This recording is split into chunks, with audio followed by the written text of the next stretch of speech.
नमस्कार दोस्तों, स्वागत है आपका अपना ही यूट्यूब चैनल टुडे एग्जाम पर। दोस्तों आज है आपका 14 मई 2023 और आज जो है एमटीएस का एग्जाम नहीं था।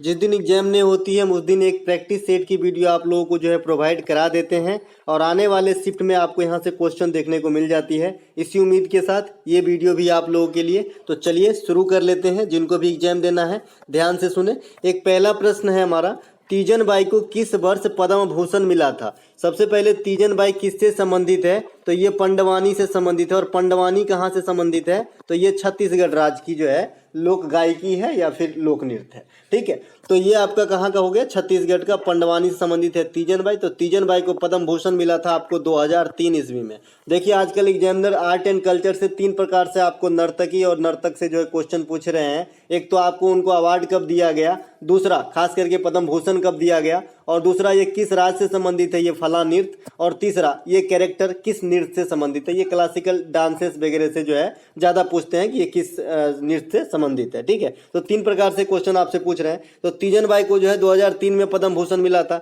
तीजन बाई को पद्म विभूषण भी मिला था 2019 में। अब देखिए मैंने आपको बता रखा है कि इंडिया में सबसे बड़ा तो हो गया आपका भारत रत्न, दूसरा स्थान है आपका पद्म विभूषण का, है ना, तीसरा स्थान है आपका पद्म भूषण का, और चौथा स्थान है आपका पद्म श्री का। तो मैंने आपको कहा था कि किसी भी आदमी को सबसे पहले छोटका अवार्ड मिलता है, उसके बाद उसकी सैलरी थोड़ी बढ़ती है, फिर और ज़्यादा बढ़ जाती है, और उसके बाद मैनेजर बना दिया जाता है ना। तो सबसे पहले आप अंदाज़ा लगा सकते हैं कि 2 ईस्वी में से वो सिलेक्ट करना हो तो छोटका ईस्वी जो रहेगा माने कम कम कम अंतर का रहेगा आज वर्तमान समय से, तो समझिएगा बड़का अवार्ड के लिए होगा। जैसे आप यहाँ पे 2003 देख रहे हैं तो इसमें पद्म भूषण मिला है और 2019 में पद्म विभूषण मिला है ना। तो प्रमोशन आदमी को बाद में होता है, पहले काम करना पड़ता है ना। इसके अलावा तीजन बाई छत्तीसगढ़ से बता दिए पंडवानी की कलाकार हैं। छत्तीसगढ़ की जो अन्य आपका लोक नृत्य का फॉर्म है फोक डांस वगैरह का, ये कौन कौन सा है, तो कर्मा है, सुआ है, राउत नाचा है। आप जो है यहाँ पे झिझिया भी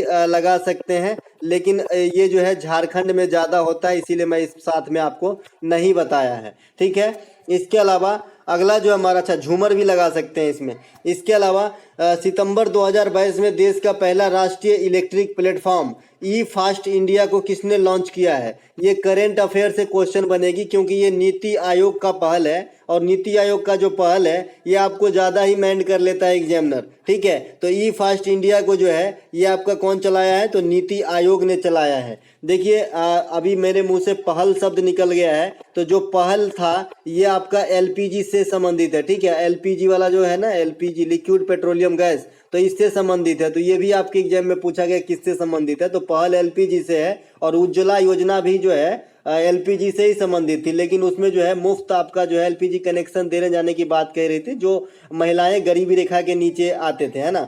तो दोनों बात ध्यान रखेंगे, दोनों एलपीजी संबंधित है। तो ये नीति आयोग इसका आंसर हो गया, जो आपका राष्ट्रीय इलेक्ट्रिक प्लेटफॉर्म ई फास्ट इंडिया को लॉन्च किया है। सितंबर 2022 की क्वेश्चन है, तो करंट सेक्शन से ही रहेगा क्योंकि करंट जो है आपका जुलाई 2022 से ही आ रहा है। तो ये नीति आयोग आंसर हो जाएगा। नीति आयोग का फुल फॉर्म भी कई बार हमने पूछते देखा है, तो इसका फुल फॉर्म में बहुत सारे बच्चे गलती कर देते हैं, आपको गलती नहीं करना है। National institution for transforming India होता है, यहाँ पे आपको ट्रांसफॉर्म दे देता है। ठीक है, तो आपको यहाँ से अगर आप थोड़ा सा अंग्रेजी की भी समझ रखते हैं तो भी ये गलत हो जाएगा, क्योंकि फोर क्या अपने आप में प्रीपोजिशन है, और प्रीपोजिशन के बाद हमेशा ऑब्जेक्टिव केस का प्रयोग होता है। इसीलिए ट्रांसफॉर्मिंग जो है ये वर्ब को आईएनजी लगा के जीरेंड फॉर्म बनाया गया, जो नॉन का कार्य करने लगा और यहाँ पे ऑब्जेक्ट का कार्य कर रहा है, इसीलिए national institution for transforming India होता है। इसके अलावा नीति आयोग का गठन जो है ये 2015 में हुआ था, यह स्थान ले लिया था योजना आयोग का। और योजना आयोग का गठन कब हुआ था, 1950 में।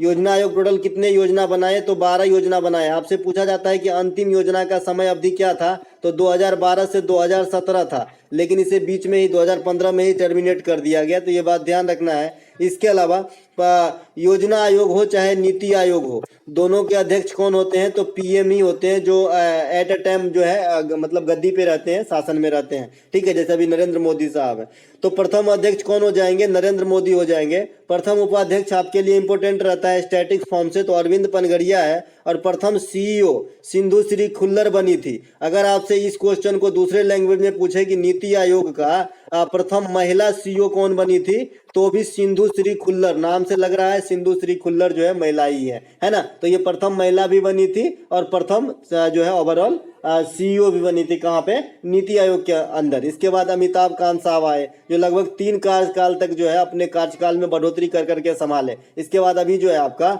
कौन है, BVR जो है सुब्रमण्यम साहब है। इसके अलावा वर्तमान उपाध्यक्ष कौन है, सुमन बेरी हैं, ये राजीव कुमार के पिछले साल स्थान लिए थे, है ना। इसके अलावा वर्तमान में जो सीईओ है ये BVR सुब्रमण्यम है जो परमेश्वरम साहब का जो है स्थान लिए हैं, ठीक है। इसके अलावा नीति आयोग इंडिया इनोवेशन 2022 में किस स्थान को टॉप पे रखा है, तो कर्नाटक को जो है टॉप पे रखा है आपका कौन, नीति आयोग। किस चीज में, इंडिया इनोवेशन इंडेक्स 2022 में। ये जारी कौन करता है, तो नीति आयोग। नीति आयोग से क्वेश्चन आपसे और पूछा जाता है कि इसका उद्देश्य क्या है, तो मैंने आपको बताया कि एक कथन के रूप में आपसे पूछा जाता है कि इसका उद्देश्य क्या है। तो जो भी राज्य के हित में बात करे या जो भी मतलब संघवाद को बनाए रखने की बात करे, है ना, तो ऐसे चीज को आप आंसर मार सकते हो, ठीक है। तो ये बात भी आपको ध्यान रखना है। इसके अलावा एल्केन का समान सूत्र क्या होता है, देखिए एल्केन का समान सूत्र, एल्कीन का समान सूत्र और एल्काइन का समान सूत्र आपसे जो है बिना पूछे एग्जाम में आ जाता है, चाहे आप किसी भी चीज का एग्जाम देते हो, खास करके SSC की, ठीक है। तो एल्केन का समान सूत्र जो होता है CnH2n+2। हालांकि इस MTS में अभी तक यहाँ से बोहनी नहीं किया है, लेकिन बोहनी करेगा जरूर, इसीलिए मैं आपको बता दूं, है ना, क्योंकि आने वाले समय में आपको CHSL और CGL भी देना होगा। तो प्रिपरेशन जो है सब दिन करते रहिए थोड़ी थोड़ी। CnH2n+2 जो है ये आपका एल्केन का समान सूत्र होता है। इसमें अगर आप N का मान 1 पुट कर दोगे तो बनने वाला जो तत्व होंगे ये मिथोन होंगे, जैसे C और N का मान 1 रख दिए हम। इसके अलावा H और 2N है तो 2 गुने 1 +2, तो ये फाइनल रिजल्ट क्या आया, CH4। तो CH4 क्या होता है, मीथेन होता है। इसी प्रकार से 2 रखोगे, methane, ethane, propane, butane, pentane, hexane, heptane, nonane, decane, इस प्रकार से N का वैल्यू बढ़ता जाएगा, इसका नाम बदलता जाएगा, ठीक है। इसके अलावा एल्कीन होता है एक, कहीं कहीं इसे अल्कीन लिखते हैं और ये अंग्रेजी में अल्कीन ही पढ़ते हैं, इस प्रकार से ALKENE, ठीक है। तो अल्कीन का जो है नो माइनस नो प्लस, जिसमें माइनस प्लस कुछ नहीं होता है, सीधा सीधा होता है, ये अल्कीन का होता है, CnH2n होता है, ठीक है। इसके अलावा एक होता है एल्काइन, एल्काइन जो होता है ये माइनस वाला होता है, CnH2n-2 होता है। तो ये तीनों ही सूत्र को आपको ध्यान रखना है। इसके अलावा मैंने बेकिंग सोडा, खाने वाला soda, sodium hydroxide, magnesium hydroxide, sulphuric अम्ल, इसके अलावा एसिटिक एसिड, इसके अलावा आपका ब्लीचिंग पाउडर, इसके अलावा आपका प्लास्टर ऑफ पेरिस, इन सब का सूत्र आपको बता दिया हूँ। नाइट्रस ऑक्साइड, हंसाने वाली गैस, है ना। तो ये सब जो है आपको जरूर ध्यान रखना है जितना बताया हूँ, ठीक है। ये कभी भी एग्जाम में आ जाता है, एक बार चर्च कर देते तो मेरे हिसाब से अच्छा रहता, लेकिन यहाँ पे टाइम किल हो जाएगा, फिर भी चले देख लेते हैं। सबसे पहले सोडियम कार्बोनेट का मैंने बताया था, है ना, इसे कहते हैं धोबन सोडा। इसे इसका सूत्र होता है Na2CO3, इसे कहते हैं सोडियम कार्बोनेट, इसे कहते हैं धोबन सोडा, है ना। इसके अलावा एक होता है NaHCO3, इसे कहते हैं बेकिंग सोडा या खाने वाला सोडा, रसायन भाषा में सोडियम बाइकार्बोनेट। एक होता है सोडियम हाइड्रोक्साइड NaOH, इसे कहते हैं कास्टिक सोडा। एक होता है आपका क्या होता है acetic acid, CH3COOH, acetic acid है ना, इसे कहते हैं एसिटिक एसिड। इसके अलावा H2SO4, रसायन का राजा, सल्फ्यूरिक अम्ल, बैटरी में भरिए। इसके अलावा ब्लीचिंग पाउडर CaOCl का होल ट्वाइस, इस प्रकार से, है ना, ब्लीचिंग पाउडर, इसे कहते हैं calcium hypochloride. Magnesium hydroxide, milk of magnesia कहा जाता है। कली चूना या जिंदा चूना, कैल्शियम ऑक्साइड, CaO, बुझा हुआ चूना, CaOH का होल 2, है ना, कैल्शियम हाइड्रोक्साइड। तो ये सब कुछ जो है रासायनिक एल्केन, एल्कीन, एल्काइन के साथ साथ इनको भी ध्यान रखें, अच्छा रहेगा।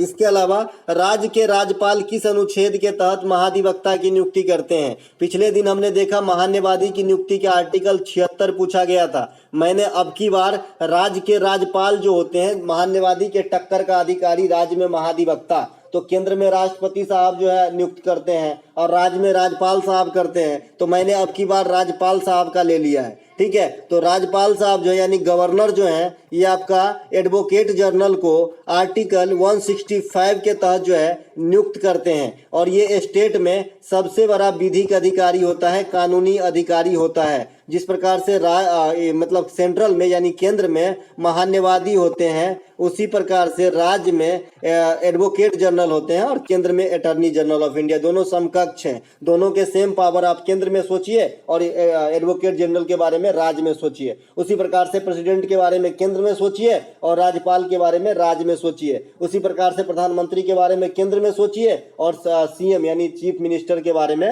राज्य में सोचिए। तो बहुत सारे चीज को आप समान करके पढ़ सकते हैं, है ना, पैरेलल। इसके अलावा राज्यपाल का जो पद है यह आर्टिकल 153 में है और राष्ट्रपति का पद जो है यह आर्टिकल 52 में है। मैंने इसमें कहा था कि 101 ऐड करो तो आ जाता है। इसके अलावा राज्यपाल की क्षमादान जो है 161 में है और राष्ट्रपति का क्षमादान जो है यह आर्टिकल 72 में है। राज्यपाल राज्यों में कार्यपालिका का प्रधान होता है और प्रेसिडेंट जो है ये संघ में कार्यपालिका का प्रधान होता है यानी केंद्र में। ठीक है, तो दोनों बात यहाँ से आपका आ गया, है ना। इसके अलावा जो आपका राज्यपाल की नियुक्ति है ये राष्ट्रपति करते हैं, है ना, राष्ट्रपति करते हैं। और ये कब तक पद को धारण करते हैं? तो राष्ट्रपति के प्रसाद पर्यंत। ठीक है, तो दोनों बात ध्यान रखेंगे। राष्ट्रपति के प्रसाद पर्यंत पद को धारण करते हैं, यूं कहे तो राष्ट्रपति जब तक चाहे तब तक। ठीक है, इसके अलावा इन दोनों में इनके तो भाई नियुक्ति होती है राष्ट्रपति के द्वारा। अब राष्ट्रपति साहब कैसे आते हैं? तो ये आपका चुनाव से आते हैं। ठीक है, राष्ट्रपति साहब का चुनाव होता है और राष्ट्रपति का जो चुनाव है ये इसमें कौन कौन भाग लेते हैं? तो लोकसभा, राज्यसभा और राज्य विधानसभा के ओनली निर्वाचित सदस्य ही भाग लेते हैं। तो ये बात आपको ध्यान रखना है। ठीक है, चलते हैं आगे। अगला जो हमारा प्रश्न है, काव्य मीमांसा के लेखक कौन है? देखिए जो भी एग्जाम में देखा गया, खास करके इस एमटीएस में, तो पुराने यानी ओल्ड बुक ही पूछे जा रहे हैं। तो मैंने भी इसी प्रकार से रख लिया है। तो काव्य मीमांसा के लेखक जो हैं ये राजशेखर है। ठीक है, राजशेखर जो है ये काव्य मीमांसा के लेखक है। देखिए दोस्तों, एक चीज मैंने कल देव समाज का जो है आपका संस्थापक बताया था और वहां पे श्री धरालू नायडू आंसर बता दिए थे। देखिए एक्चुअली वेद समाज बताना था, लेकिन ये उल्टा टाइप हो गया है माइक के वजह से, है ना। तो वेद समाज का श्री धरालू नायडू है। ठीक है, करेक्शन कर लीजिएगा, मैंने पोस्ट भी किया था, है ना, क्यूज के माध्यम से, और पिन भी कर दिया था। धरालू नायडू जो है ये आपका वेद समाज का है। वेद वही वेद, पढ़ने वाला वेद नाम वाला, है ना। और जो देव समाज है इसके संस्थापक शिव नारायण अग्निहोत्री साहब हैं। ठीक है, तो दोनों बात ध्यान रखेंगे। जो भी समाज है समाज को जरूर देख ले। मैंने 5 समाज जो है क्यूज के माध्यम से दे दिया था।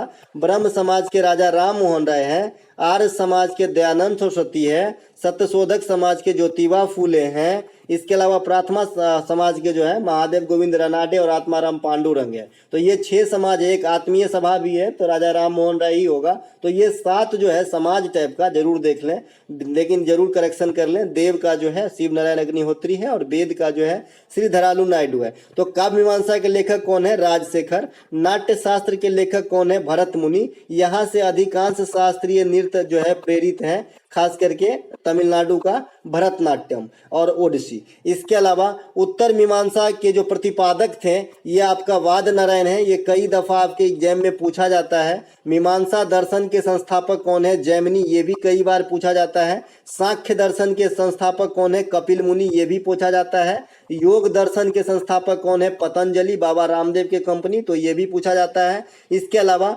माफ कीजिएगा, बाबा रामदेव का कंपनी नहीं है, वो तो कंपनी दूसरे का है, लेकिन बाबा रामदेव जो है एडवर्टाइज करते हैं। भारत के प्राचीन विधि निर्माता जो है ये आपका मनु को कहा जाता है, तो ये बात भी ध्यान रखेंगे। राज तरंगनी के लेखक कल्हन है और ये आपका कश्मीर का इतिहास बताता है, तो ये बात भी ध्यान रखेंगे। कल्पसूत्र के लेखक भद्रबाहु हैं और कल्पसूत्र जो है ये जैन ग्रंथ है, तो ये बात भी आपको ध्यान रखना है। ये वही भद्रबाहु है जो चंद्रगुप्त मौर्य को दीक्षा दिलाया था, है ना। इसके अलावा अगला प्रश्न है हमारा, भारत के मानक समय। अच्छा, एक क्वेश्चन और पूछा जाता है बुद्ध चरित, है ना, बुद्ध चरित भी लिख लीजिएगा।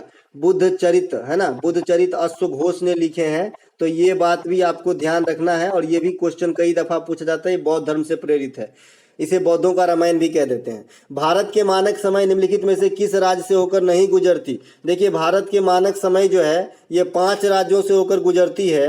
ये कौन कौन सी राज्य है? उत्तर प्रदेश, मध्य प्रदेश, छत्तीसगढ़, उड़ीसा और आंध्र प्रदेश। तो ये पांचों राज्य को जरूर ध्यान रखें, आपसे ये क्वेश्चन संभवतः कल के शिफ्ट में ही देखने को मिल जाए। ठीक है, तो इसे जो है पांचों राज्य जरूर याद रखिएगा कि कहाँ से होकर गुजरती है। और भारत का मानक समय क्या है? तो 82.5 डिग्री पूर्वी देशांतर है ना। एक चीज आप क्लियर कर लीजिए, मान लीजिए ये इंग्लैंड है, ये जो गोलका बनाया है मैंने ये इंग्लैंड है, और इंग्लैंड ब्रिटेन कहना होगा, ब्रिटेन कहना होगा, और ब्रिटेन के अंदर ही ग्रीनविच है ना। आपसे डायरेक्ट भी पूछा जाता है कि जो ग्रीनविच है वो कहाँ पे है, तो आप कहेंगे ब्रिटेन के अंदर है ना, यूनियन जैक में है। और यहाँ मान लीजिए ब्रिटेन में ग्रीनविच है, तो यहाँ से ये वाला दिशा तो वेस्ट हो गया और ये वाला दिशा हो गया ईस्ट। तो जो कंट्री ईस्ट में रहेगा उसका समय जो है इस ग्रीनविच के समय से हमेशा आगे चलेगा, है ना। और जो वेस्ट में रहेगा उससे इस मतलब इसके एवज में कि वेस्ट में जो रहेगा उसका समय हमेशा जो है पीछा चलेगा, धीमा चलेगा, कम होगा। ठीक है, तो ये बात ध्यान रखेंगे। इसीलिए हम 82.5 डिग्री पूर्वी देशांतर पे हैं, इसीलिए ग्रीनविच से हमारा समय जो है 330 मिनट आगे चलता है, यानी 5.5 घंटे हम आगे रहते हैं। ग्रीनविच में अगर 9:30 बज रहा हो तो हमारे यहाँ 9:30, 10 और 5, 15 यानी 3 बजता रहेगा। इसके अलावा 180 डिग्री देशांतर को अंतर्राष्ट्रीय तिथि रेखा कहा जाता है, कई दफा पूछा गया है, लेकिन इस एमटीएस में इसकी बोहनी नहीं हुई है, देखिएगा। इसके अलावा भूमध्य रेखा पर स्थित एशियन देश में आपका मालदीव है और इंडोनेशिया है, जो भूमध्य रेखा पर स्थित है। इस प्रकार से जो पृथ्वी को आधे आधे में डिवाइड करते हैं, भूमध्य रेखा है ना, तो इसे जो है इस पे कौन है, तो मालदीव और इंडोनेशिया जो है आपका एशियन कंट्री है जो स्थित है। इसके अलावा आपका ब्राजील भी है, इक्वाडोर भी है ना। इस पे जो है 13 कंट्री है इसके ऊपर, भूमध्य रेखा के ऊपर। ठीक है, चलते हैं आगे।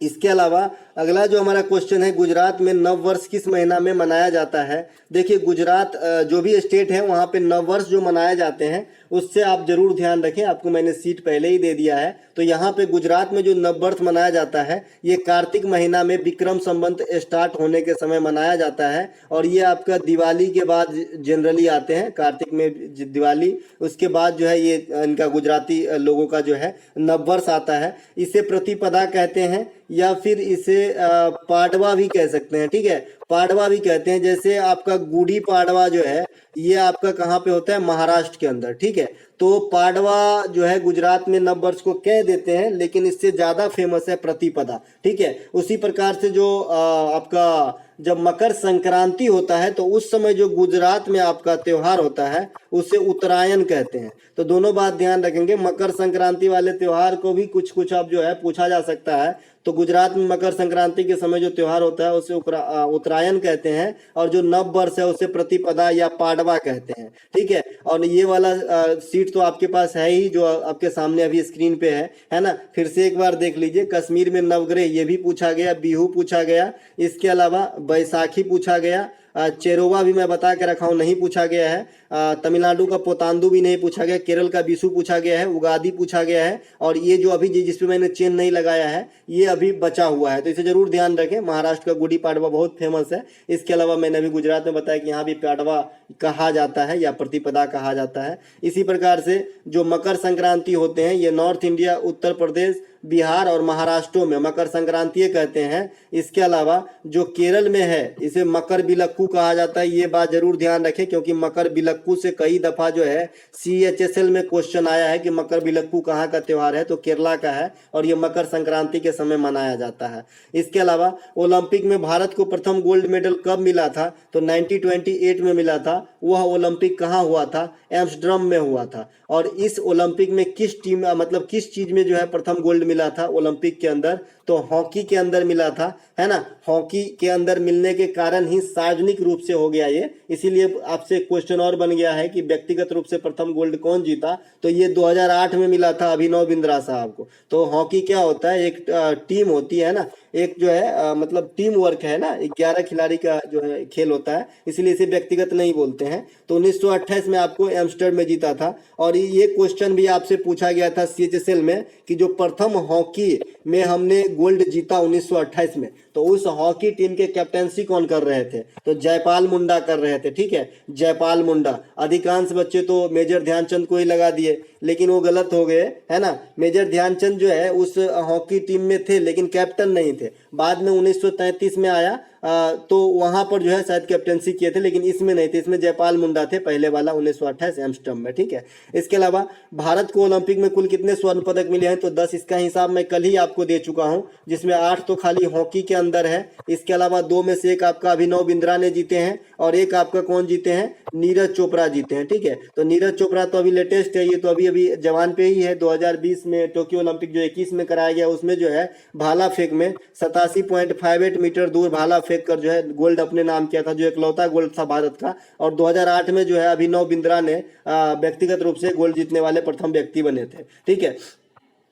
और 2008 के बाद ये प्रथम गोल्ड भी था ओलंपिक के अंदर। इसके बाद कोई गोल्ड आया नहीं, आई होप, है ना। उसके बाद कोई गोल्ड नहीं आया भाई। ये 2008 के बाद जो है पहला गोल्ड था टोक्यो ओलंपिक में, है ना। बहुत लंबा समय के बाद गोल्ड आया। 2 ओलंपिक में लगातार 2 पदक जीतने वाली महिला जो है ये पीवी सिंधु है, और ओलंपिक में पदक जीतने वाली प्रथम महिला जो है ये कर्णो मल्लेश्वरी हैं, जो भारोत्तोलन वेट लिफ्टिंग से संबंधित है। ये डायरेक्ट पूछता है कि किस खेल से संबंधित है, तो वेट लिफ्टिंग से। इसके अलावा त्रिपक्षीय संघर्ष में निम्नलिखित में से कौन सा वंश शामिल नहीं था? देखिए, युद्ध से सब दिन एक क्वेश्चन आ रहा है जिसमें तराइन का युद्ध ज्यादा पूछा जा रहा है। मैं बताया हुआ क्वेश्चन को बार बार नहीं बता सकता ना। तो तराइन की 2 ही युद्ध होते हैं, 1191, 1192। एक और होते हैं लेकिन इतने फेमस नहीं है, तो वो कभी नहीं पूछा आज तक जितने भी एग्जाम्स हुए। यही 2 पूछे जाते हैं। दोनों में सेम कैरेक्टर होते हैं, दोनों पक्ष, यानी मोहम्मद गोरी और पृथ्वीराज चौहान तृतीय। मोहम्मद गोरी और पृथ्वीराज चौहान तृतीय। पहले वाले में जो है हमारे चौहान साहब की विजय हुई थी और दूसरे वाले में गोरी जीत गया था, ठीक है। तो ये दोनों बात ध्यान रखेंगे। इसके अलावा पानीपत की 3 लड़ाई, ये भी आपको ईस्वी से लेकर इसके कैरेक्टर और जीत हार भी याद रखना है। तो ईस्वी 1526, 1556, 1761 है। पानीपत की पहला, दूसरा, तीसरा। पहला में बाबर इब्राहिम लोदी के बीच बाबर जीत गया था, दूसरा अकबर हेमू के बीच अकबर जीत गया था,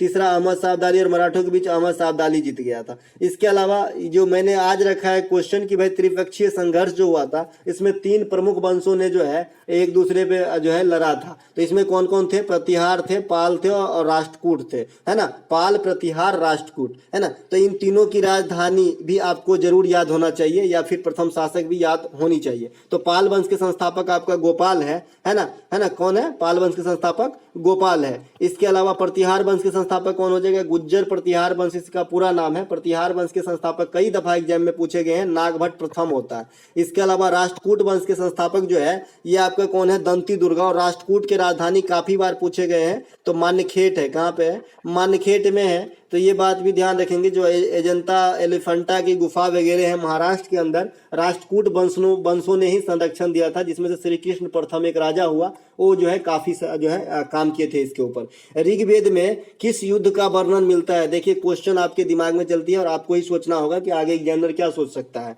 तो ऋग्वेद में दशराज युद्ध का वर्णन मिलता है, ठीक है। आपसे पूछा जा सकता है कि भाई ऋग्वेद में किस युद्ध का वर्णन है? तो दशराज युद्ध का वर्णन है, ठीक है, जो रावी नदी के किनारे हुआ था। एक तरफ राजा सुदास थे और एक तरफ जो है बहुत सारे राजा थे, ठीक है। तो ये रावी नदी के किनारे, रावी को जो है प्राचीन नाम पुरुषनी कहते हैं, तो कहीं कहीं आप इसे पुरुषनी नदी भी देख सकते हैं।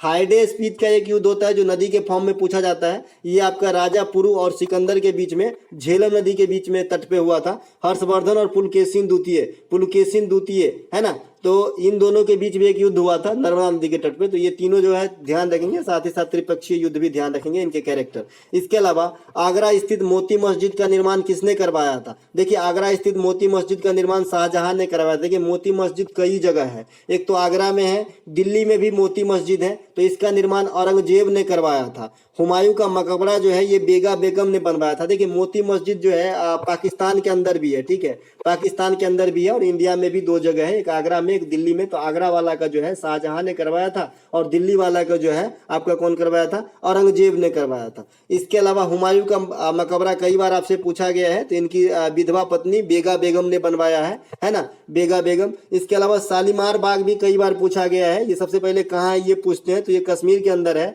और इसे बनाने का काम जहांगीर ने किया था। एक निशात बाग भी है, इसलिए याद आ गया, क्योंकि अगर आप बिहार से अगर पढ़े होंगे तो जो पहले सरकारी स्कूल में 5वीं की किताब होती थी हिंदी, उसमें शालीमार और निशात बाग करके एक हिंदी में चैप्टर था, इसीलिए याद आ गया। तो निशात बाग जो है ये आसिफ खान ने बनवाया था, तो ये बात भी ध्यान रखेंगे। इसके अलावा पादप कोशिका की मुख्य विशेषता क्या होती है ना। तो देखिए पादप कोशिका में हम लोग एक मोटे मोटे जान लेते हैं कि भाई कोशिका सेल वाल होते हैं, लेकिन इसमें थोड़ा और डीप से क्वेश्चन आने लगा है। तो मैंने यहाँ पे पादप कोशिका के जो एक दो खासियत है आपको मैं यहाँ पे बता दे रहा हूँ। पादप कोशिका की प्रमुख विशेषता जो है सेल वाल कोशिका भित्ति किसकी बनी होती है। पहले तो ये बता दूं कि जो सेल वाल होता है किस चीज से बनता है, तो ये आपका सेलुलोज से बनता है। कल मैंने आपको फूल का नर अंग और मादा अंग को दो बातों से बताया था, पुमंग, जायांग, पुंकेसर, स्त्री केसर। ठीक है, तो ये जरूर ध्यान रखेंगे। जैसे पू से पुलिंग होता है, पुलिंग मतलब हिंदी में पुलिंग कहते हैं, उसे अंग्रेजी में जो है मेल कहते हैं।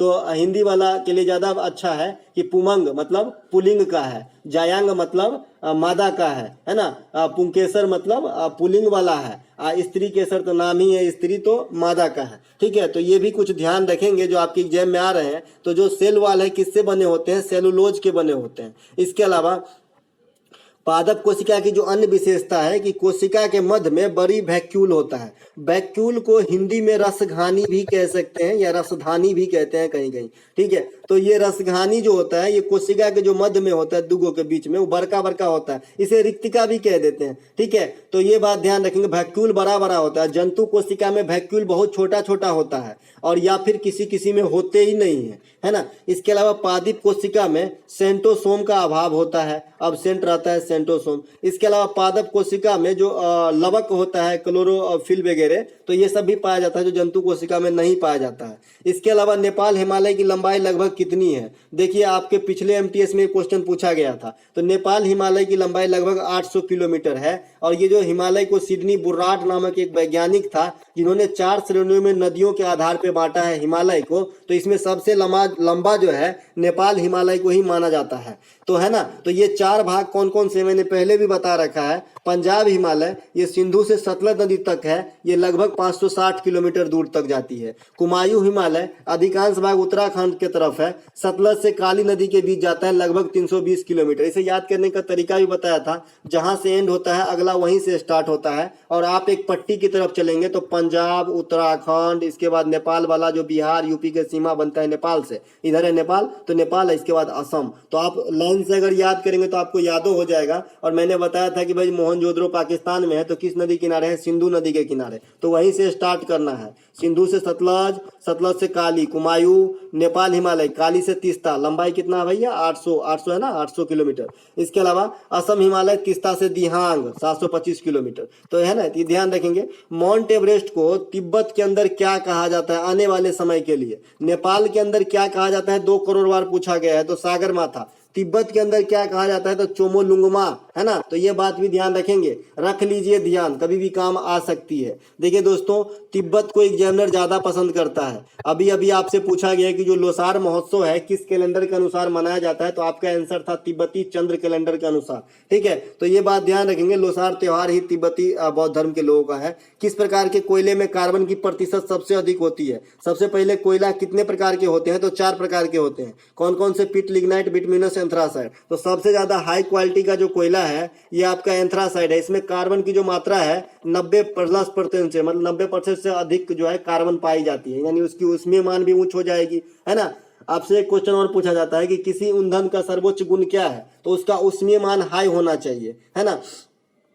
इसके अलावा ये कोयला बेसिकली क्या है, तो कार्बन का ही रूप है ना। लेकिन आपसे पूछा जाता है एग्जाम में कि भाई कार्बन के हीरा और ग्रेफाइट क्या है, डायरेक्ट पूछा जाता है। तो ये कार्बन के अपरूप है ना, कार्बन के क्या है, अपरूप है। इसके अलावा ग्रेफाइट का उपयोग कहाँ कहाँ पे होता है, तो एक तो सभी जानते हैं कि पेंसिल बनाने में होता है। पेंसिल जो हम लोग कागजिया से लिखते हैं ग्रेफाइट का बना होता है, लेकिन नाभिकीय रिएक्टर में मंदक के रूप में, मॉडरेटर के रूप में भी काम करता है। भारी जल का भी इस्तेमाल होता है, जिसका सूत्र D2O होता है, ड्यूटेरियम ऑक्साइड कहा जाता है। अच्छा, ड्यूटेरियम से याद आ गया, आपसे पूछा जाता है कि हाइड्रोजन के कितने समस्थानिक होते हैं, तो आप बताएंगे हाइड्रोजन के 3 समस्थानिक होते हैं, ट्राइटियम, पोटेशियम और ड्यूटेरियम। ठीक है, तो ये बात भी ध्यान रखेंगे। इसके अलावा आपसे जो भारी जल है D2O, इसका अनुभार पूछ देता है तो 20 बता देना है। इसके अलावा ग्रेफाइट विद्युत का क्या होता है, सुचालक होता है, और ये अपवाद है, एक्सेप्शनल है। क्यों? क्योंकि सभी अधातु जो है, जो नॉन मेटल है, वो जनरली क्या होता है आपका जो है बैड कंडक्टर होता है, लेकिन ग्रेफाइट जो है गुड कंडक्टर है। तो मिलेंगे एक नए वीडियो में, तब तक के लिए जय हिंद। और जिनका भी कल एग्जाम है उनको बेस्ट ऑफ लक। पहले से